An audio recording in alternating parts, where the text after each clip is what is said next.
we can start. Okay, well, good morning, everyone, and Happy New Year, since this is our first safety webinar of the year. So we're about to commence the Safety Action webinar, and please note that we will be recording today's webinar, and a copy of this video will be available on request, and will also be uploaded to our YouTube page. So today, Andrea Rowe, our General Manager, will be our speaker today. So today's topics she'll be discussing include the loss of limbs or digits in workplace incidents, the safety threat posed by electric vehicles, and she'll be going through our safety action training calendar for this year. So we will have time at the end of the webinar to answer any questions you may have. So please include any questions you have in the chat box, and we'll definitely get to them at the end of the webinar. So let's discuss the question of the week. So this week's question of the week is, must hard hats be worn on construction sites? So Andrea will be answering that question at the end of the webinar. And if any of you have any comments about this question, feel free to include it in the chat. It'll be interesting to see if anyone has any comments regarding this topic. Okay. Thank you, Sue Ellen. And welcome to the team. Sue Ellen just joined us late last year, and we're really happy to have her on the team. Thank you. So firstly, I want to talk about a horrible topic, lost limbs or digits. Last year, WorkSafe in Victoria alone reported that 150 people had lost body parts in 2022. So, of course, the other states also would have suffered, there would be similar injuries. The industries with the most amputations was manufacturing, with accounting for 45% of the claims to WorkSafe. Secondly was construction, making up 15% of the claims. Amputations, of course, are a really horrible type of injury compared to, what we know, things like back injuries and stuff are, long-term injuries with severe consequences. But not necessarily as traumatic for the workforce. Obviously, when somebody has a severe injury in a piece of equipment and suffers an amputation, keeping in mind, the majority of these injuries were fingers and thumbs, but some of them more significant amputations, so beyond a finger or thumb, meaning could have been a hand or arm or even leg. So obviously very serious and it's extremely painful for the worker at the time and causes a lot of distress in the workplace. However, these are all preventable. So what can you do to prevent amputations in your workplace? Firstly, factories, which make up the majority of these injuries, factories can make sure that their production equipment is fully guarded. This is what the legislation requires. So what they need to do is make it so that it's not possible for the workers to touch harmful parts of the machine. They need to install interlocks or have lockout, tagout systems in place for access behind the guards. So that means if there is a need to, retrieve a product that might be stuck in the machine, there needs to be safe ways of doing this. There needs to be lockout, tagout, LOTO or TOLO for maintenance. Now, workshops. Workshops are a bit different because there will be parts of the equipment, the functional part of the machine, that will need to be unguarded, such as a pedestal drill. Obviously, the drill part will be unguarded. You will have saws and grinders where there will be an accessible harmful part of the machine. So what businesses that have workshops need to do is guard access to the parts that are not required for the function of the machine, which means the transmission drives and the rest of a saw, the part of the saw the circular saw that's not used for cutting. And they need to make sure that only qualified tradespeople can access the area where the equipment is located. So some places even have like swipe card access to individual pieces of machines so that only the qualified people that are authorized can use that equipment. Now, construction sites. Construction sites accounted for 15% of the amputation injuries. So what construction sites need to do is make sure that they only allow safe tools to come onto the sites, and that make sure that the only tools with the correct guarding, the guarding that the equipment is supposed to have, is actually in place on the tool, and trained operators are using those. Now, all of these environments need to make sure that they've implemented pre-start checks of all of their machinery and equipment, which would involve the workers checking that the equipment is in safe condition with all of the required guarding in place. And of course, a lockout program for when the equipment does not meet the requirements. If your business needs any help with machinery, we can help you with some things such as machine guarding assessments.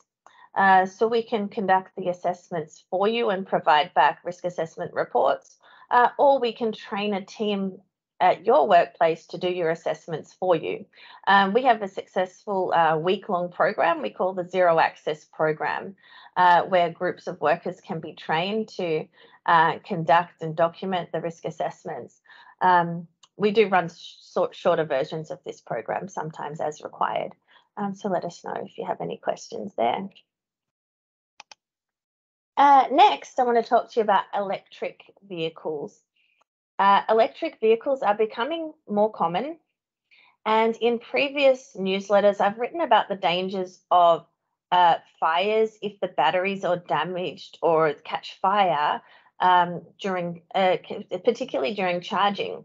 The problem with electric vehicles is if the batteries do catch on fire, they're very complex and difficult to extinguish. And in some cases, a damaged battery can reignite up to 2 weeks after it's initially been extinguished. So it certainly poses a problem for businesses and firefighters. Additional dangers are where a charging station is indoors because of the gases. If there is a fire, there is some very toxic gases that can accumulate, and there's also the potential for an explosion. So that's one issue that we've previously discussed. And you can talk to me if you're considering installing one of these at your workplace for more information. But now a new hazard has been reported in the US, which is the increasing size of the electric SUVs and utility trucks. So these vehicles, apparently due to the heavy weight of the battery, they can weigh twice as much as their petrol or diesel equivalents. So some of these larger electric SUVs and pickup trucks in America can exceed 4 tons. And what this means is for road users in lighter conventional vehicles, they're at a greater risk of injury because in a collision, a bigger, heavier vehicle is going to cause more damage in the accidents. We talked about this many years ago with four-wheel drives compared to a conventional sedan. Years ago, it was figures was suggested that if four-wheel drive hits a child, they're 10 times more likely to cause a fatality than a sedan. So as you can imagine, if you're in an accident with one of these 4-ton vehicles, there could be serious injury to the other road occupier or pedestrians. And there will be needing to be new test procedures for the safety of these vehicles, like crash tests. The good news is for the electric vehicle occupants that they will likely be well protected in an accident. So the Rivian R1T electric vehicle became the first electric pickup to receive the top safety rating in the US last December.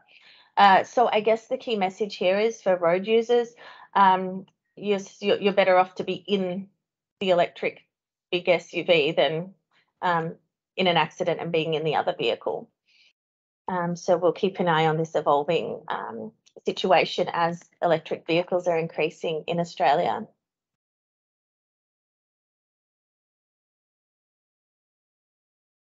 Now, we asked the question earlier, must hard hats be worn on a construction site? We're talking about in Australia.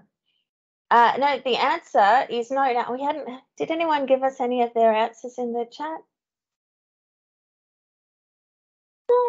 No. That's okay. I'm asking this question because I was asked this week. Somebody said to me, why aren't the construction workers all wearing hard hats? Don't they have to be wearing a hard hat on a construction site? And it's actually a common belief that hard hats must be worn on construction sites, and the same as safety boots.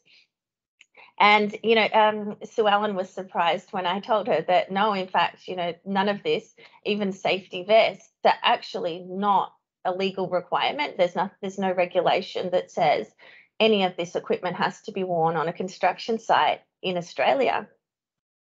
And of course, many people will assume, because when we see construction sites, especially the better ones, where everything's in order, we actually see the workers wearing hard hats, vests, and the boots, and we see the signage that you have to do so.